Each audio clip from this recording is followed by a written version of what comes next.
So firstly, I would like to acknowledge the lands that I'm on, which is the land of the Turrbal and Yagara people here in Brisbane, and I also extend my acknowledgement to the lands of the Wurundjeri, wherever you are, happen to be in the virtual space, and to all Indigenous people here with us today. One of the things, so I'm going to be very brief around this, is in terms of the way that we operated and set up, or ultimately set up a lot of these projects, particularly with the Brisbane Aboriginal Community Health Service. It was a lot of internal work that we had to do. And I guess it started with our leadership. We had a new Vice-Chancellor. Many of you from Melbourne University may know her as the Provost, Professor Margaret Shiel. She came to QUT and she posed the question to many of us is, what is the role of the university as a civic institution? And what can we be doing with communities? Having worked in remote schools, I'm an educator by background, sometimes researchers think we're just sitting around waiting for them to come and save us, when we're actually, the last thing on our mind is sort of research. In my sort of role at a remote school, it was getting kids to school and lifting their literacy rates. So one of the things that we did do, and this was prior, I think, from Raymond's conversation yesterday, we had to have these conversations with the health service starting way back in 2018 and actually going there with the Vice-Chancellor and saying, what can we do with you? What is it that you need? And we will take, our lead from you. And it was, as an Indigenous man in the room, it was a really different dynamic. And the CEO at the time, Jodie Kerrie, had said, no one's ever come to us and asked us what we want and how we can work with the university, rather than researchers swooping in and sort of taking and having that extractive relationship that Western institutions has with communities as subjects. So we've sort of turned that around, and we've set up a partnerships manager in the Office of the Pro-Vice-Chancellor Indigenous, who works specifically with our key partners in Southeast Queensland, being the Brisbane Aboriginal Medical Service, the Media Service, 98.9, and the Aboriginal Legal Service. We've decided to focus our efforts in Southeast Queensland and Brisbane in terms of what we can do with the community. So it took a lot of time, and for those of us who are researchers, this is something that we learn, when we do research methods, that you need to take time to actually build these relationships. That's what good research is. But, as we all know, we're victims to commercialization and short timelines, that sometimes that very fundamental important step is overlooked. So it took a fundamental shift internally in terms of how we work as an institution more broadly with Indigenous communities, and shifting from an extractive relationship to one in partnership and one of, skills transfer. For example, in my space, we may have pre-service teachers going out to the Murray School, doing things there with them, and it's a skills exchange as such. Professional development with teachers, the list can go on, and we have to be flexible enough to be responsive to community needs. So that's how I then got in contact with the data centre. So I will hand over to Kerrie Mengerson. Hi, thanks, Peter. That's great. I'm wondering if we can change the order a little bit, and whether Matt might like to speak about what we did, and then potentially I can come in after Matt. Perfect. Can you see the slides okay? Just a little bit of a preamble. Thank you, Peter, for the introduction and setting the scene. And certainly yesterday I highlighted the core principles around data governance and the sorts of issues that we're encountering across the board that we need to deal with and address. So today, in keeping with Hope and Levi's comments, today's about the how. So talk is great, but action is much, much better. So hopefully I've given you some thinking time. Are we good to go? Hey, perfect. All good. Okay, so QUT acknowledges the Turrbal and Yugara as the First Nations owners of this land where QUT now stands. We pay our respect to the elders, laws, customs, and creation spirits. We recognise these lands have always been places of teaching, research, and learning. So I talked about the strategy, and so what are we delivering here? It's not just about the technical solutions, and I'll give you some examples of that. It's also about the strategy. So it's the delivery is not just about technical solutions. It's really important about what's that roadmap and how do we go about it. It's really important here. So when the AICS, I think it's best pronounced, Raymond and Jonathan, came to us last year, they wanted to develop a data roadmap strategy. So what did we do? So we facilitated a workshop. So this was the approach that we took. And it comprised a number of AICS stakeholders to really understand the current operating environment and its data-centric vision. And you heard Raymond and the team just present a really exciting, compelling story. But what more could we do collectively? So we had also a series of one-to-one interviews, and that was really important to sort of expand on those themes. And then, of course, we developed the roadmap. And of course, I presented this yesterday about what was the purpose and scope, and we need to make sure we understood what we are delivering to. So I won't go into that any more detail, but these slides will be available later. So just to give you a sense of it, AICS sort of came to us and we sort of mapped out as part of that workshop, and it was a wonderful experience. I'm just expanding it. Just all the key stakeholders, almost like an onion layer of who are the core, what's at the centre, and then all the different groups and activities. And I won't go into any detail, but certainly that mapping was so important to understand, well, what should our priorities be as we develop this roadmap?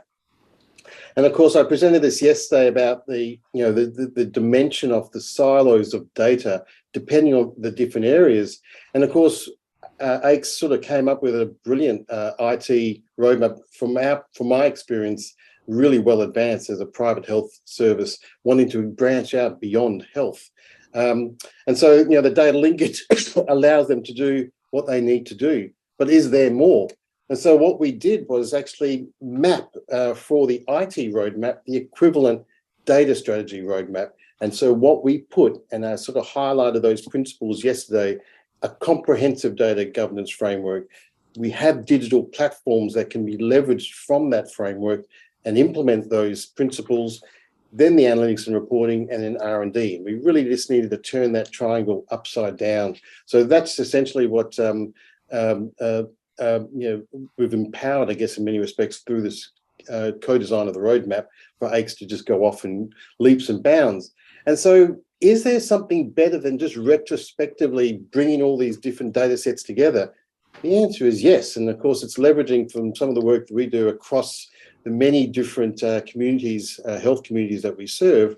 There's who's at the core, the individual, the family, and the well-being. And it's almost like a flower that just sort of buds out, that you've got electronic health records, there's that dimension, there's the benchmarking and reporting, the operational business data, longitudinal studies, clinical trials, observational studies, you name them, the census data and the intelligent decision support. And really it's wanting to reflect that what's at the core and what's at the center is the individual and their families. And so then when we start to think about the digital platforms and the governance around this, there's different timescales. We need to be thinking short-term, mid-term, long-term. The governance framework has to be around the purposeful application of data in each of these different petals that really come together. And then, and the ability, excuse me, of the platforms to be able to evolve over time. So really just quickly then, the recommendations were that we wanted to ensure that a data governance framework complies with ethical and legal requirements in managing data access usage. And then the other dimension is this technology platform development. You heard Jared mention the CRM. That's a customer relationship management. There's a lot of systems out there for CRMs, but our clients in the Indigenous communities aren't customers, they are clients. And we really want to change that narrative, because as soon as you deploy a platform that's a customer focus, that's a sales dimension.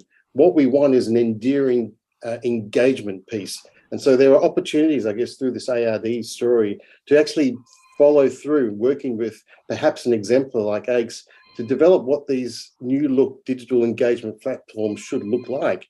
And then, of course, what is the environment for guiding the data collection and utilization of data? So there's other recommendations about the analytics. And so we want to move from this static where we just take a snapshot of data and analyze it to a more dynamic world where, you know, it's stakeholders can take control. And we heard that this morning, community controlled. And so when we think about the elements in the data governance framework, who is the governing body? What are the roles and responsibilities? This is all part of the roadmap that we need to flesh out. This is just a typical data lifecycle management. From a data analysis perspective, what are the roles and responsibilities of data custodians and data users? What are the responsibilities to the data analysis? And what to do with the data analysis once you have it? Is the data or the output of the analysis identifiable? Who is allowed to access it? And how do we hold users to account? And we heard that yesterday, that the misuse of data is really important. But what are those levers to manage that? And just to let you know, then, we've got digital platforms that implement dynamic consent. And what we heard from Levi today, at any time, any point, individuals, Indigenous groups can be in control of their data. And we've got these platforms that allow you to have that fine-grained control. Not only can you consent and reconsent, but you can also withdraw consent. And then that has the flow on to what data can be used, reused, and repurposed. So these are platforms and systems, open source, that are already available.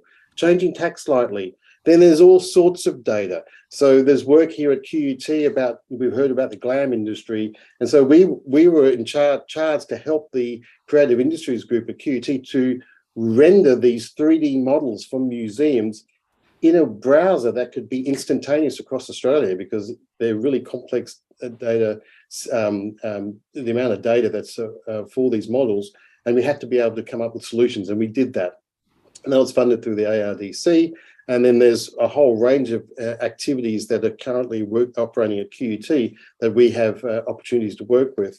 And then going from that data perspective, what's the responsibilities of an institution? Now, I talk about institutions from a university perspective, but more broadly institutions. What's the framework to help manage risk? Who is doing the work? Are they qualified? Is what they are doing relevant and appropriate? Have stakeholders been adequately engaged and consulted? How will the information be shared? How will the findings be implemented? That equity and justice dimension. And what are the risks and how will they be managed? So this is really part of the roadmap and co-designing, as Levi and Hope highlighted. And so do we have solutions? Yes, we do. And we can help deliver some of these opportunities. I want to quickly just go, fortunately we started early, so I'll just go really quickly then. Research data management plans are the cornerstone of good research practice, but how well they are really undertaken in universities, I think we all know the answers, and certainly the ARDC has set up an initiative which we're one of 25 universities involved in that process. And it's not just about digital data, it's also cultural works and artifacts. So we did a review at QUT, 20 other universities, and we're focusing on the planning, not on the data management plan. And that's really important as part of this conversation. So our approach is that we've got a policy, roles and responsibilities, as I mentioned yesterday, are really important, simplified guidance, but then we can develop an online checklist, really an engagement tool to really ensure that are the right stakeholders along that journey. So really quickly, you log into this environment, it allows you to create a checklist. This is what it looks like at the highest level. There's only 7 questions that need to be asked, and just drilling down to the detail. The demographics that we heard yesterday can be captured or auto-populated as required from a university single sign-on. And then, of course, questions around ethics, governance, primary materials, data sharing. Have you got the questions, yes or no? And if you have a look at it, at the top, there's the checklist which you can create. There's my HDR students. my collaborations and analytics. And so just moving to that second pane, the HDRs, HDR students can actually populate their own checklist, and you as the supervisor, if you're named, then can actually review their checklist where they're up to. So once again, you can start to use this as an engagement tool. Have you spoken to facilities management? Are you working with the museum? Have you spoken to those key stakeholders? Do you have the ethics? Have you worked with your Indigenous communities to understand what the roles and responsibilities? Have you got proper training? So you can sort of start to see, and then if we move along that the fourth panel, you can start to do analytics. Whatever's in the system, real time, you can look at those items on the left-hand side there, the fields, and you can drag and drop them to a Y and an X axis. So I've just captured faculty name, school down the Y axis, staff and digital data on the right side. And you can see that in a tabular form, you can look at different views of the data. And this becomes very critical about getting a snapshot of what data is where, how, and why in an institution. And just to finish up, and that we are working as part of the ARDC project, and we're exploring the feasibility of deploying this in other institutions, Charles Darwin University, and we've already got access to their system, so we're connecting up from that context. ARDC has a RAID, a unique identifier for research activities and projects. So we're looking to just talk to that unique identifier. So at the outset of your planning of your project, you have a unique identifier that can be carried forward all the way through to ultimately, if and when you wish to publish that data. Cross-institutional or user authentication, it's no use having an institutional plan for your data if you can't share it with your stakeholders if you have the permission. So I'm just going to finish there. Could this checklist be redeployed to embody the Indigenous data sovereignty principles that was mentioned yesterday afternoon and to really help manage risk? I'm just going to hand over to Kerrie. Thank you. Okay, thanks, Matt. So will you drive the slides for me? Okay, yep, great. Okay, so I just wanted to reiterate some of the comments from yesterday, and especially Peter's comments today, that a lot of the work that we've been able to do with the Aboriginal and Torres Strait Islander Community Health Service has been because of the foundation of collaboration and understanding that both sides have been really proactively creating. And so the work that Peter and in particular Raymond did in early times, really to set up the environment for us to work together, was just really important, so that we understood the different capabilities, where we were coming from, the different perspectives, and then we could understand how to co-design something. I wanted to just talk through a couple of methods. So when we talk about the way that we might, like we've got the data strategy, but I'm just talking about some of the other things that we might do with sensitive data that is sort of just on the radar at the moment. And we can talk about like the strategies, which are super important, and talk about the governance, which is like critical. And just what are some of the other ways that we can think about dealing with the data that we have for communities, for people, for individuals, and one of them is around. I want to talk about 4 things. So the first one is around design, and so thinking about how we actually design the types of studies we do, and how we design the type of data that we collect. So there's a lot of discussion now about collecting data that is actually going to be fit for purpose and to be used for something. And so there's an enormous amount of information that we could collect, but it's really a question of like, what should we be collecting, for what purpose, and then to feed that back to the people who have been providing the data. And this kind of intelligent design and intelligent feedback is really critical to this kind of process. So can you go to the next slide, please, Matt? The other thing that I wanted to talk about the second thing was about the fact that we often have sensitive data, and one of the critical issues is how we can actually sort of share those data. And when we want to do something, if our data are in silos or we have small sets of data, then we can only make a certain amount of, get a certain amount of insight from that information. And although we have this sort of balance between, preserving privacy and making sure that we protect our data appropriately, and then also sharing our data so that we can gain more insight from the collective that we could have got from the individual analyses. Now, there's a couple of ways of thinking about that. We can build a database with permissions, collect all the data into one place. Another way is to think about creating synthetic data. So it's like how to share the data without sharing the data. It's another set of data that looks like the true data, but isn't.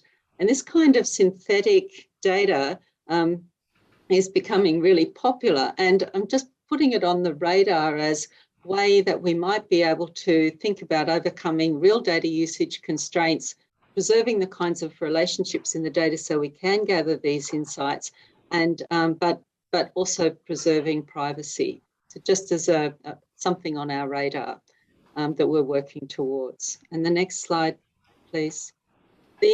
Another way of thinking about how we might deal with these data too is through federated learning or federated analysis. And what this means is that in a federated system, everybody keeps their own data so organisations can keep their own data, and instead of putting all the data together in a combined database, you can analyse the data separately, or you can do the analysis here and get parts of the information from the data without ever sharing the data or without ever bringing those data together. And so we're looking at these kinds of methods now, which can be ways of, preserving the quality of the data and the sovereignty of the data within each of the organisations or within each of the data communities, but still being able to have this combined insight that we can draw from those separate data sets and then feed that combined insight back to the different groups. So the fourth way that we might think about dealing with data is showing smoothed maps.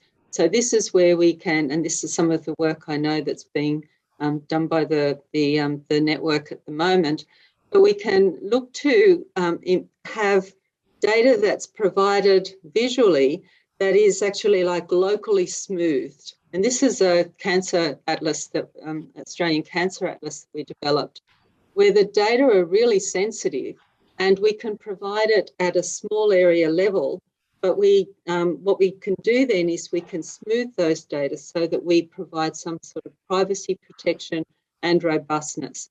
And this allows us then to gain insights from across Australia, but be able to drill into smaller areas and be able to compare areas, to be able to compare across Australian averages and so on. So we can get sort of understanding in this way that we wouldn't have been able to get if we hadn't sort of come up with ways to share the data and to display it in a private manner. And to the last one, please, Matt. I want to talk a little bit about the data literacy that has been discussed, and also then the data science literacy. And this is something that we've been talking a lot with the Aboriginal and Torres Strait Islander Community Health Service as well, as part of this data and data science roadmap. And it's important for us to all, I believe, obviously, but I believe that it's important for us all to have an understanding of data, but also an understanding of what we can do with those data. And that's about how we can access the types of analyses and reports. It's important that they come back to the data providers, the analyses come back, and for the data providers to have an understanding of how to interpret those analyses. It's also important that there are tools that are developed for the organisations themselves and the data providers to do some of those analyses themselves. So it's not a sort of passive send the data away, get the results back, and then have to just deal have somebody say what to do with those results and what they mean. But there can be intelligent questions asked, and there can actually be some of that analysis done at the level of the data provider. And then also being able to have an ability to communicate about the results, to have enough understanding and enough confidence to be able to talk about those results. So I believe that this is part of a data science and a data science roadmap and strategy to be able to improve this literacy. And if you just click on this slide just twice, please, Matt.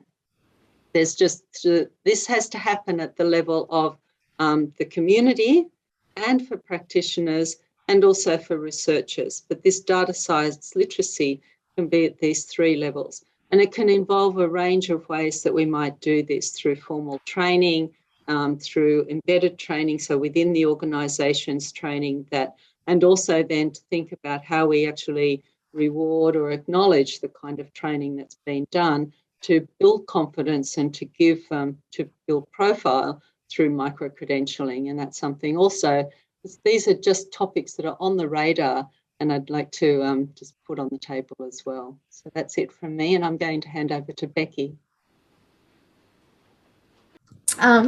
So my name is Becki Cook. I am a Nunukul Aboriginal woman. I am the Centre Manager for the QUT Centre for Data Science, and I'm also working on a project with the Aboriginal and Torres Strait Islander Community Health Service, where we are looking at creating a framework for best practice enhancement of data literacy in the community which engages with ARDC services.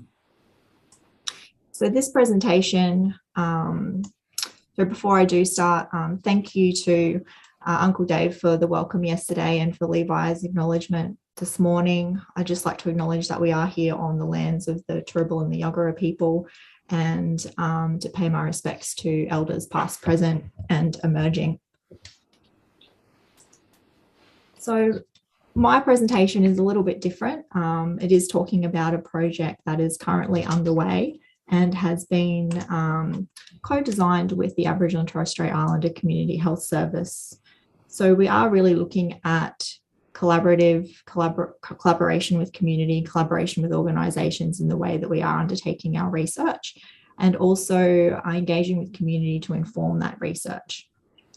So this project has been designed to assist ARDC to seek to use community feedback to inform its decision-making processes surrounding the use of data it collects and shares. So the overall aim of this project is to, in consultation with ARDC, develop and trial a framework for understanding and improving data literacy in the community it serves. This project will use community feedback to inform ARDC decision-making, and it will assist to develop a data literacy framework well suited to the community's needs and context, and also hopes to develop a roadmap describing the steps towards increasing the benefits of data literacy within the community. This is significant since data literacy is essential for engagement with health services, health management, and data sovereignty. And as a framework doesn't exist, this is an innovative project. So what we did first was we engaged with ARDC in consultation to understand what the needs of the organisation was in terms of their desired outcomes and how this project can support their aims. Our project has been guided by ARDC as an Aboriginal and Torres Strait Islander organisation, and the research team that's working on this project, both from QUT and ARDC, consists of Aboriginal and Torres Strait Islander peoples as well as non-Indigenous peoples. We have chosen a case study approach, and we're employing an Indigenous research methodology throughout this project because it's really important that we conduct this research in a respectful and community-centric way. You know, we know that programs and structures that relate to Aboriginal and Torres Strait Islander people are most successful when we engage with community. They're designed by Aboriginal and Torres Strait Islander people, and they also capture the needs of First Peoples. It also helps when these processes are led by Aboriginal and Torres Strait Islander people. we really want to ensure that we're listening to the community and that we're incorporating their perspectives into this framework. So how we're going to do this is we will gather perspectives through questionnaire and interviews and focus groups, but also by speaking to the community, talking about the project and trying to create the awareness of what we're doing before we just go out and start sending out the surveys. So we're also going to utilise Indigenous standpoint theory in the analysis of the information that we're collecting, because this is hoped to shed light on perspectives and accounts that may not be understood within Western knowledges and frameworks.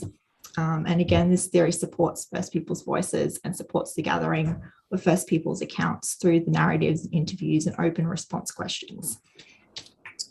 So just touching on data literacy, yesterday we had a definition that Professor David Lovell provided in his talk, which, just to remind everyone, data literacy in this context was the ability to read, work with, analyse and argue with the data, regardless of your role, skill level, or the data analysis tools that you use.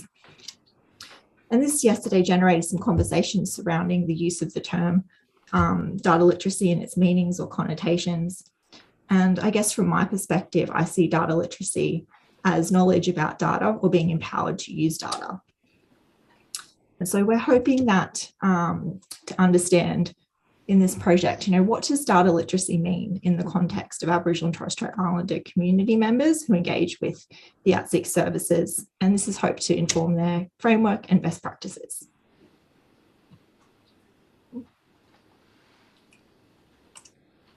Okay, so the research questions that we're exploring to address the ends of this study, what is the baseline? So we're looking at the current nature and level of data literacy within the community. How is data currently perceived, used and consumed by different members or groups within the community? And I think that's really important because, we did touch on yesterday that, we do understand our own data and we know how to use it. And I think it's really important that we undertake this analysis from a research perspective.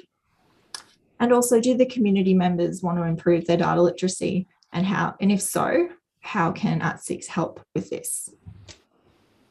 And so we can't do this without building a conversation with the community surrounding use of data. So as this project is midway, the emerging themes that we've got from literature so far, this is what's been considered or has emerged from what we've undertaken, is looking at data literacy broadly and its meaning to Indigenous communities, the history of Indigenous data collection, international and national Indigenous data sovereignty and governance, best practice approaches for enhancing data literacy, data engagement and use of data, examples of other data literacy frameworks, and communities' use of data and engagement with data. So where to from here? Our next steps are going to be gathering community perspectives through an online survey and or semi-structured interviews, focus groups. So essentially, we really want to have these conversations with people and put them at the forefront of what we're doing.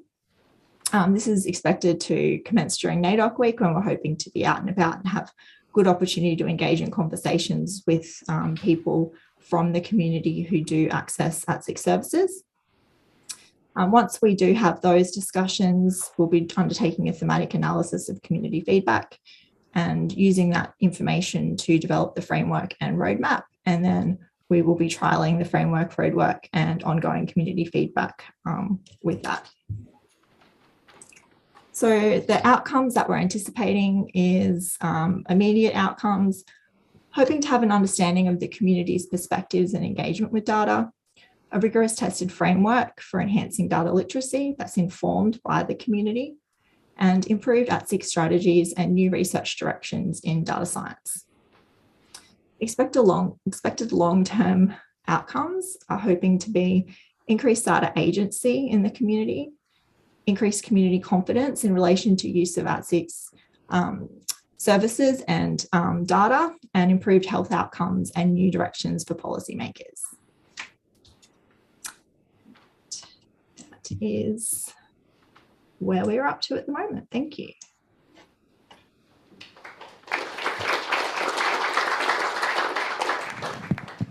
So we'll throw you over to the room and we'll open it up for discussion, both the virtual room and the room here in person.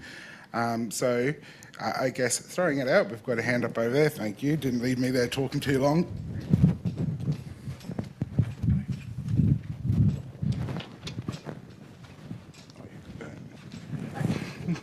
So it's Rachel here from Adelaide. Becki, I was really interested in what you said, but I think it's more of a general question for everyone. What if people don't want to, as you put it, improve their data literacy? What if people aren't that interested in digital types of data? We think that that's a way to be efficient and perhaps really improve things, but lots of people might not want to be a part of that. It might be generational, it might obviously be historical and so on. How do you see kind of your role specifically in a program that's, designed to focus on data literacy, data science literacy, and then more generally, how to reconcile perhaps those who are very hesitant with the overall aims of some of these projects? Thanks, Rachel. I think from the forefront, we are wanting to engage with the community and to really understand perspectives. So I think if, there is that resistance and it isn't something that the community wants to do, then we have to take that on board and consider that in our research and framing of what we're doing and where we're going with this. The conversation piece and the way that we engage in the project and work with the community is really important, and listening is really important. And once we get into the project, if we need to redirect or if we need to look at other objectives, then we can do that if that's what the community and the organisation needs. I don't know if anyone else wants to add on that. We have an online question coming in from David Lovell. David, are you online to ask a question? So, look, it's not a question. It's to follow on from what Becki said in response to Rachel's important question, and also a question or point that was raised yesterday about this term data literacy, where one of the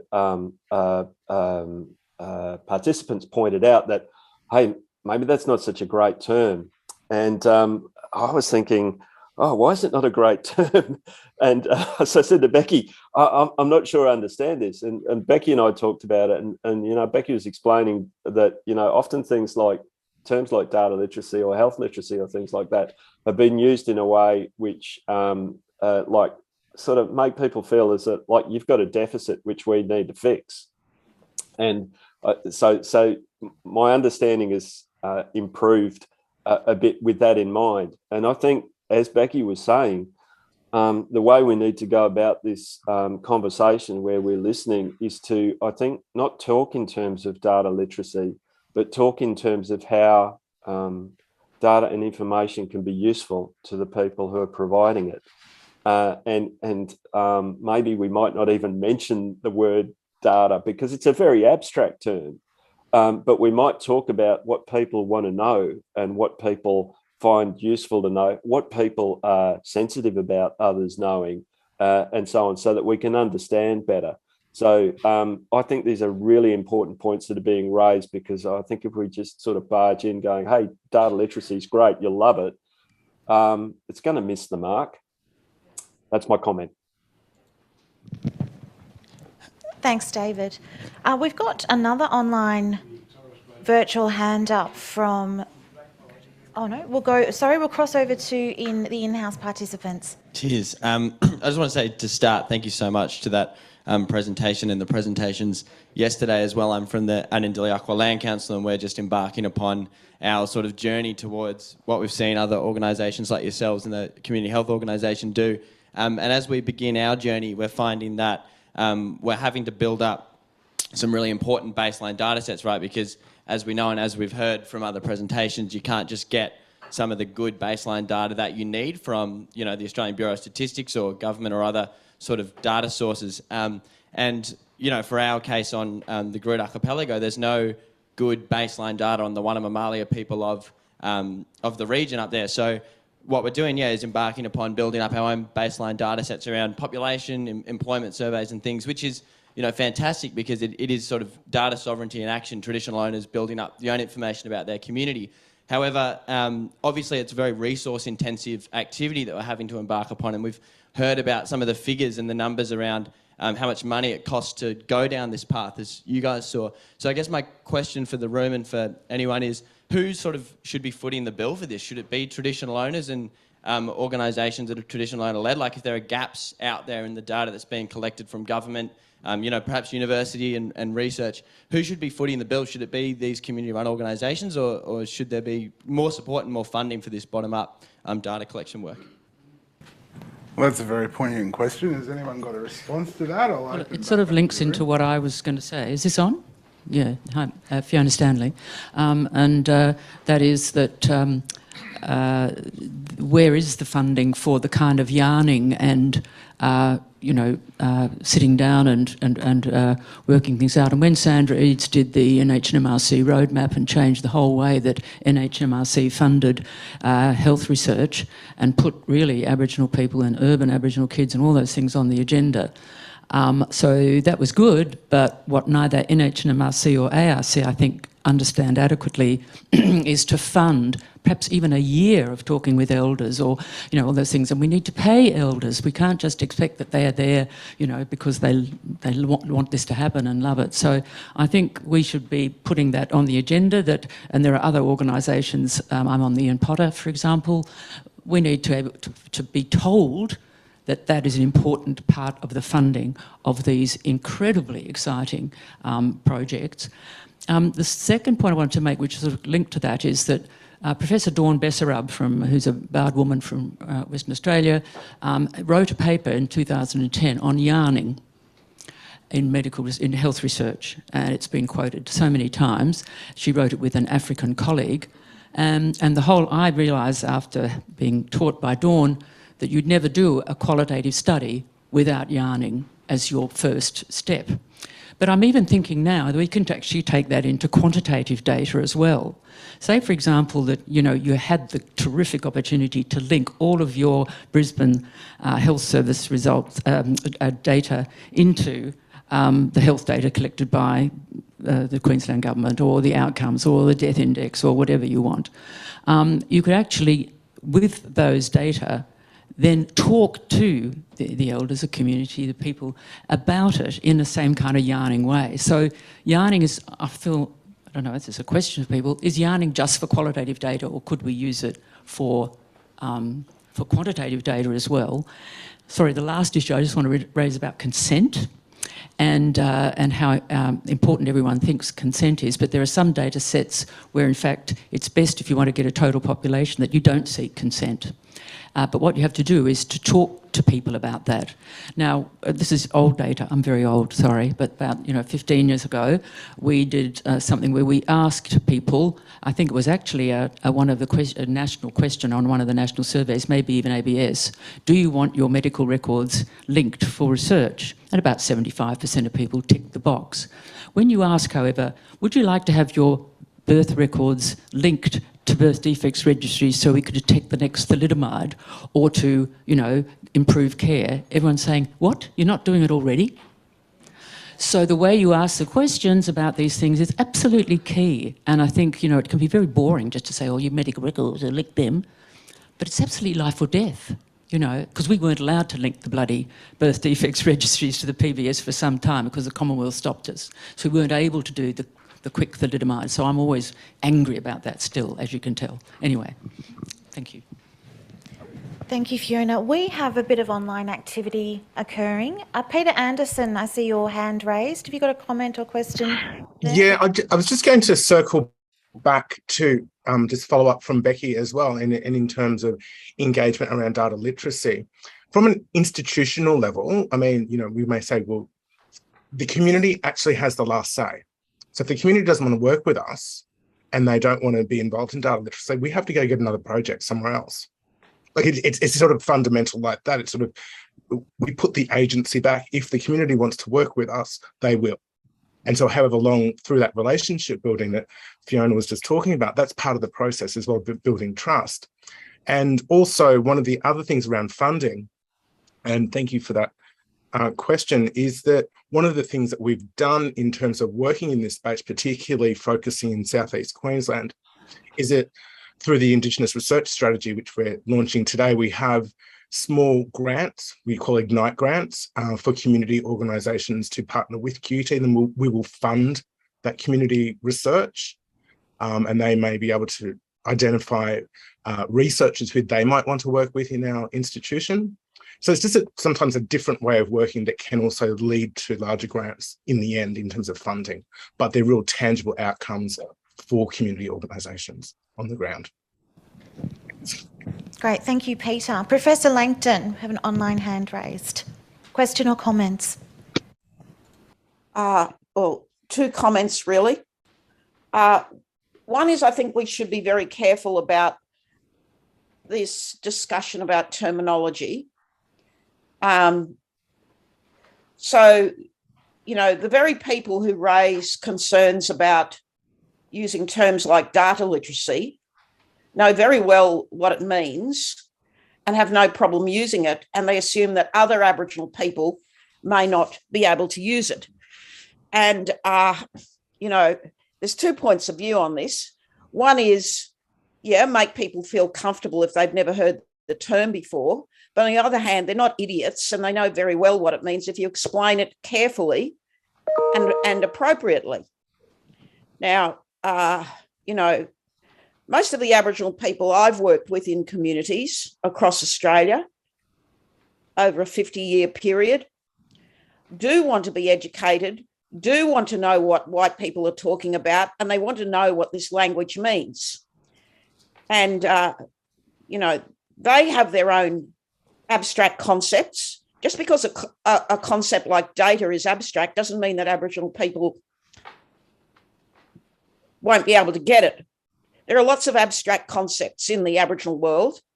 So there's a kind of, can I say, coming even from Aboriginal people, a kind of a racism in this discussion, that Aboriginal people don't have abstract thinking, so, oh, let's, you know, you dumb down the language. I'd be very careful about that. Look, I do think that we have to make people feel very comfortable about discussing all of these concepts and actually translating them into plain English in the first instance and showing examples of it is a very good way to get people to understand what we're talking about. But, you know, Aboriginal people are proud and they don't want to be forced to use, you know, half-assed concepts when, you know, everybody else in the world is using the concept from the refereed literature. So just be very, very careful about that discussion. You know, Aboriginal people code switch all the time across multiple languages, standard English, Aboriginal English, Creole, Aboriginal languages, and it's no problem for us. So I, you know, we can use data literacy if we want to, but we can also use substitute terminology for it in order to convey the message clearly in appropriate contexts. The other thing I want to say about this very good question about who pays for this. Okay, so two things. That's exactly why we've convened the roundtable. That is an issue that we need to make some suggestions about. We need to go away from this roundtable, I think, with a clear, simple statement that these initiatives in communities, in our community control sector, and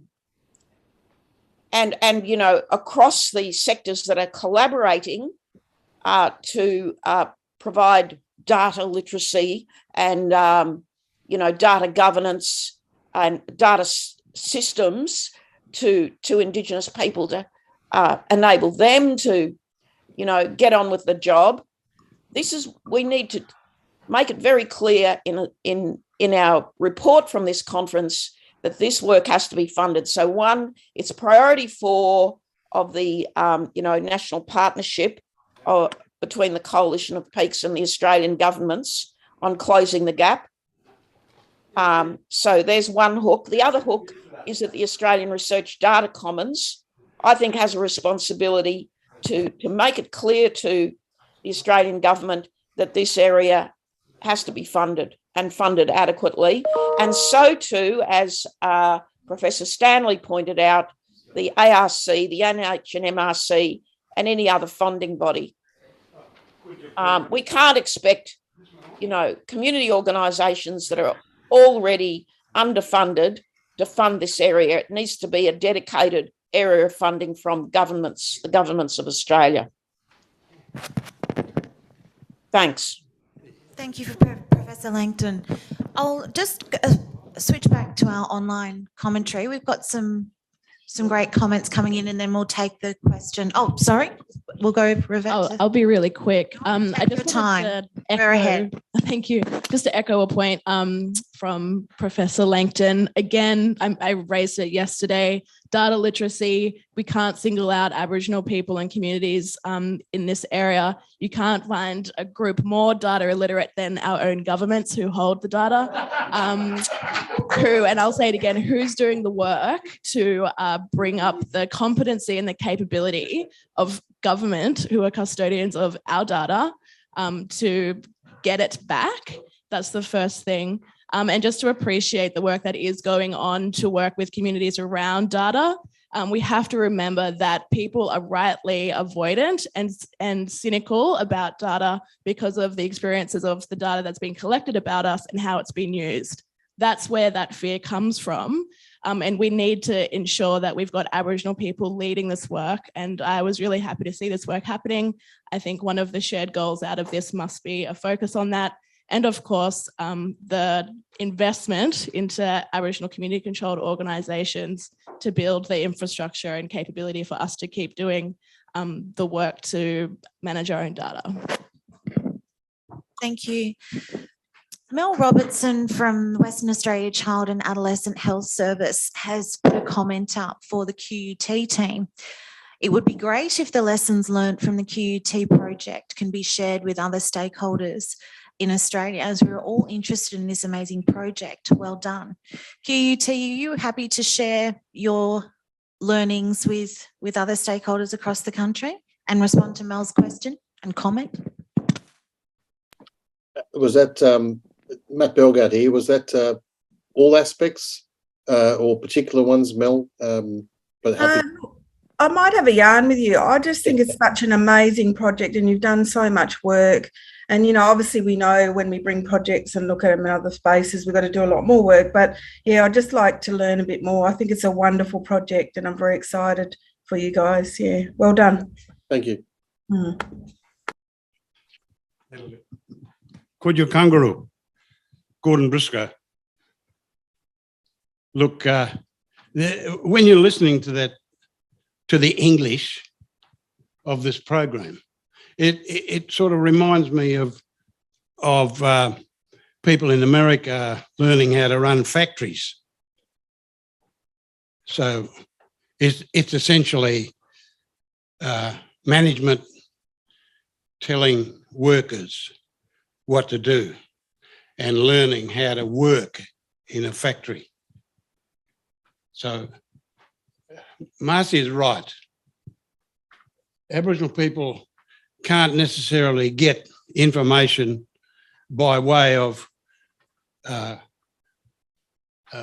Pitanjijara, Aranta, Yangunjijara languages that they know and that they've never been machined. In other words, that you get English through it, but through Aboriginal languages. So maybe the people that organise that program ought to go and learn how to speak Pitanjijara first. Thank you very much.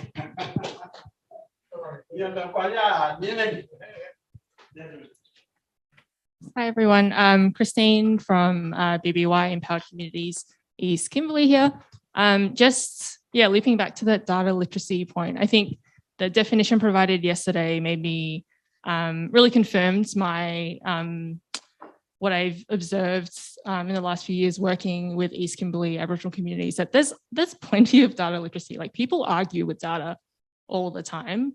I don't think it's as big as a problem as we're saying it is, because the issue is not actually having that data in the first place, right? So if I present data to Wyndham Mob, for example, saying that the number of people in houses in Wyndham on average is 4, according to the ABS census, they're saying, no, that's BS. That's obviously not right. But if we can't provide meaningful data to communities, obviously there's no engagement with it. People aren't going to argue with it. People aren't going to take it on board. But there's so many data points that don't exist at the granularity that we need for the communities that we're working with, that obviously there's no way to engage with data because it's not there. So yeah, the question goes back to public servants in the room, research institutions, people who have that data. Can you provide it to us so that we can work with communities to engage with it? Hi, Stephanie from CSIRO. I just wanted to follow on from that point as well, is that concept of data at that very local level. And I suppose it's also then government, collects data as well. Is there an intent or not intent to then share that data so that there's a broader collective picture made as well? Or is it all that locally collected data would remain there and not be shared? We have a question from David Lovell online. David, question or comment? Sorry. Hi, this is responding to one of the comments that's in the chat, which is talking about the level of data illiteracy within the Australian public service. In the next week, I have an opportunity to speak to the Australian Public Service as part of their Australian Public Service Academy mastercraft session on data literacy. And I just welcome any comments or feedback that people would like me to relay that will perhaps convey a better understanding to that audience about some of the issues that we've talked about today. I'll put my email in the chat. Please do contact me. And yeah, so it's just an opportunity to inject some greater understanding in to the public service via that forum. That's all. Guy from Indigenous Eye Health Unit here at the University of Melbourne. I have, I guess, one comment and one question. In terms of data literacy, I just wanted to, I guess, to plug in a little bit about how we do it in our world, where a big part of our work is trying to capture data that is available and to make it available on the community and regional collaboration level. And that data is often either data that sits locally at the various stakeholders that we encourage sort of different methods of bringing the data together and tools to look at it against prevalence to have a bit of an idea about how local progress is tracking, but also to bring data that is collected nationally and released through AIHW, for example, and through other agencies. And then, so for us, I guess the data literacy are very practical tools, such as a simple template that highlights key data points and how you can go about to collect them.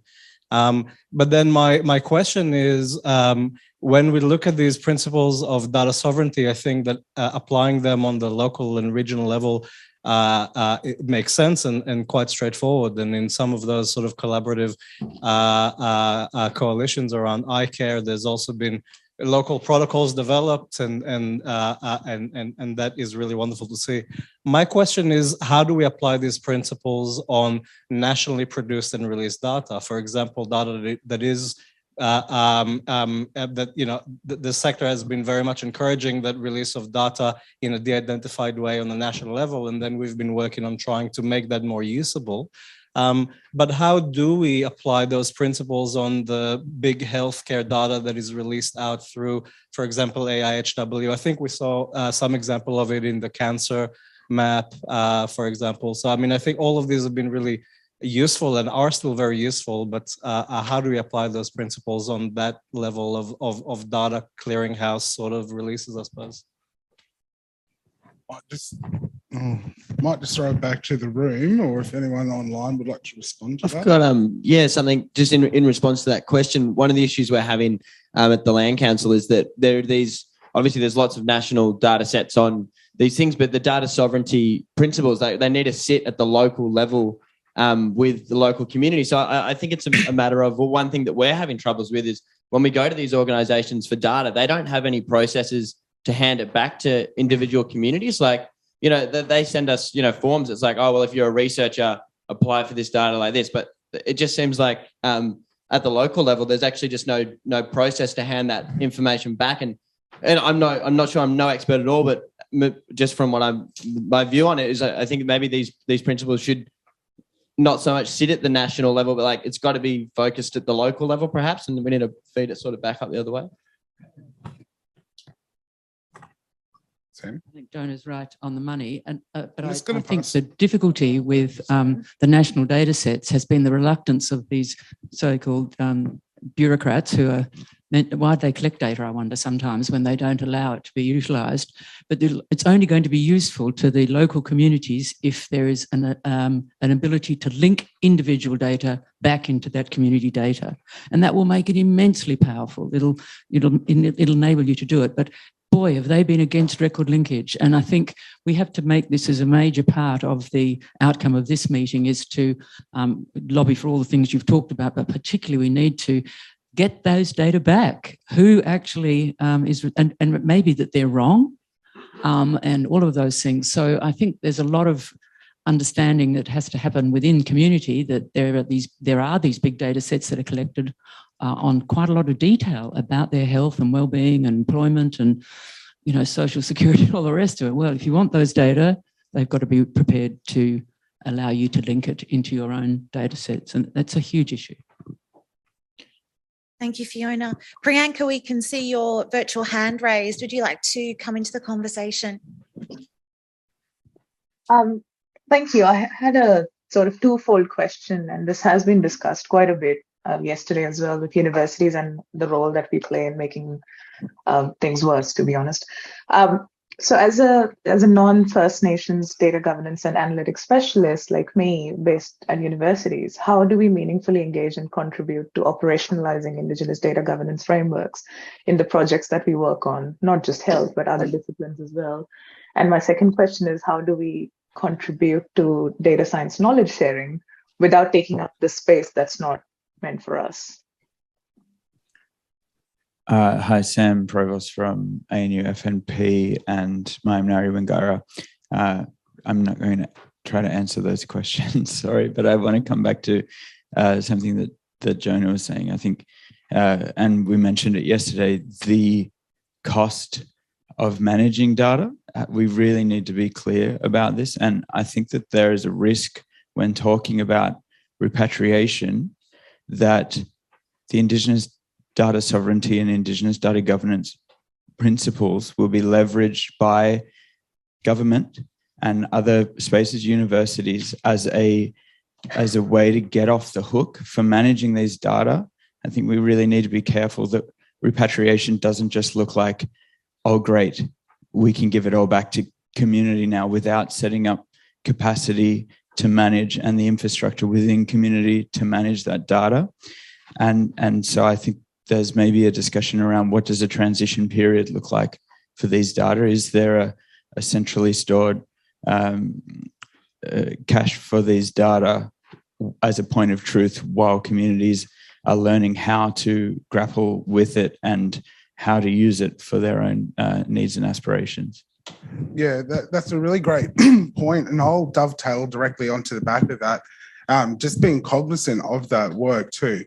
And when we're talking about data, what does the data look like? What is it? Is it tangible asset? Is it something on a hard drive? What does it look like? Getting your data back is, well, what's the maintenance involved with that? What's the cost? And I think more specifically, not only is it like, what kind of data does it look like? It's also, is it structured? Is it unstructured? How do we make sense of it? is it readable and interpretable back for us? You know, and like, I think that's, yeah, hate the word literacy, sorry. But it's just like, are we going to have the fluency and the skill set there and a system and mechanism that support the skill acquisition to actually make that useful into the future?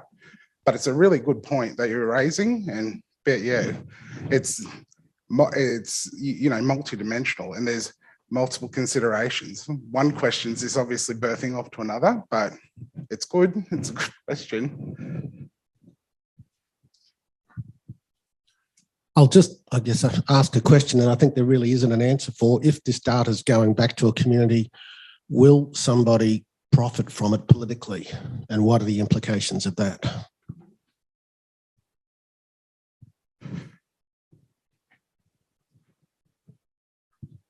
Okay, we have Christine Williams, on one online participant. Sorry, Christine Williamson.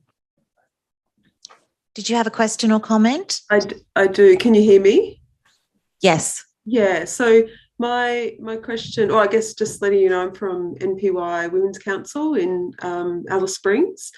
I'm a non-Indigenous woman, but I've been working with Women's Council for 10 years now, and have seen a lot of people and researchers and different professionals come and want to take a lot of information without real consideration of giving back. So taking data and research and stories and intellectual property, essentially.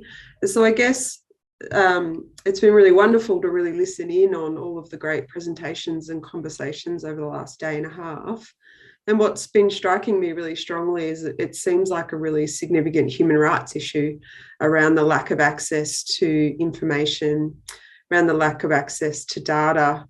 And, you know, we are trying really hard here in terms of our advocacy to be able to access good data and information, and often data and information that we provide, but trying to look at comparing that on a national context or across the tri-state region. So really trying to be, I guess, intelligent about our advocacy and trying to piece together a lot of information, and just can never get good data, even if it is data, it's old data. But yeah, it really strikes me, maybe it's more of a comment, that it is a significant human rights issue, essentially, that this is Indigenous people's data and it should be available. So I guess I was wondering, had there been any work done around trying to link that with human rights, and particularly around the United Nations Declaration on the Rights of Indigenous People? I'll definitely kind of tease out the room, both virtually and physically, if there's any expertise in there to maybe formulate a response to that. I think it's a really important human rights issue. I think it's absolutely so. It's complicated, I know, but I think you know, quite a lot of people, Nari Brown, for example, when she went to the UN on that the rights of Indigenous peoples, these things are raised. So the trouble with these United Nations declarations is that whilst Australia may sign them, it didn't sign it to begin with, as you know, but it now has, they're not binding. So really it's up to us, I think, to really push for this as a really big human, I mean, data is power, or data are power. And if you can use it correctly, you can actually make a huge difference. I mean, not perhaps with the previous government, but certainly with this one. Thank you. Professor Langton online. Oh, yeah. So Fiona covered that answer for me. Yes, it's long been treated as a human rights issue in various fora internationally. So there are people in the room who've attended those international meetings, I believe, or at least there were yesterday. I'd like to see more Indigenous people going to those meetings. But yeah, the human rights aspect of the problems we're dealing with are not well developed in Australia in relation to Indigenous people. And I think it's our job to develop them. So I'm asking all of us to participate in that as one of the threads, if you like, of this work. It is part of our challenge in problem solving. this big chunk of Indigenous rights right now. Thanks. Thank you. Thank you. Professor Bellgard online, did you have a question or comment? Yeah, thank you. Just following up the conversation, and the reason why I shared the apex story about rare diseases, leaving no one behind, 200 million people living with a condition in regional and rural areas and communities. We should be leveraging the supranational structures. So APEC is a vehicle. We got an action plan with all 21 economies signing off on it, and that journey took us to the United Nations. So I presented in 2019 the rare disease story. So just to highlight that there's opportunities from an Indigenous perspective. There are many communities internationally. Many in this room would know more than me, but certainly Malaysia, Canada, New Zealand, and many other economies within APEC would bind together to put forward a concept note to APEC. We've been through this journey before. About some of these issues that we've just been raised, and then use that as an opportunity to then bring back, once it's endorsed by 21 economies, to then bring it back to Australia. And that's what we see with the rare disease story, that there's higher prevalence of funding and support for rare diseases, rare cancers.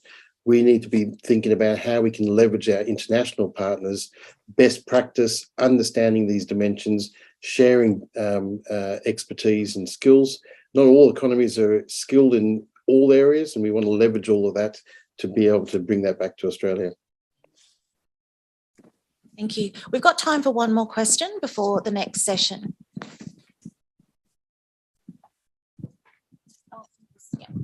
Hi there.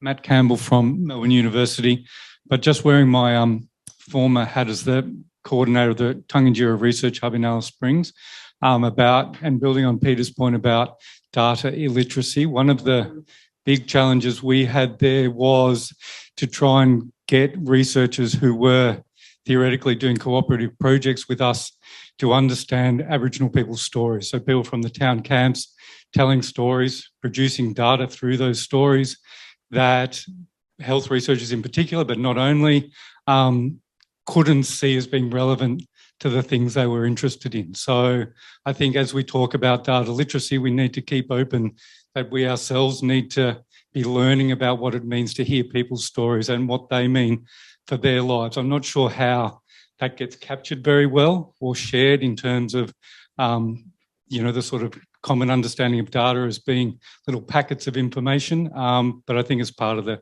broader conversation.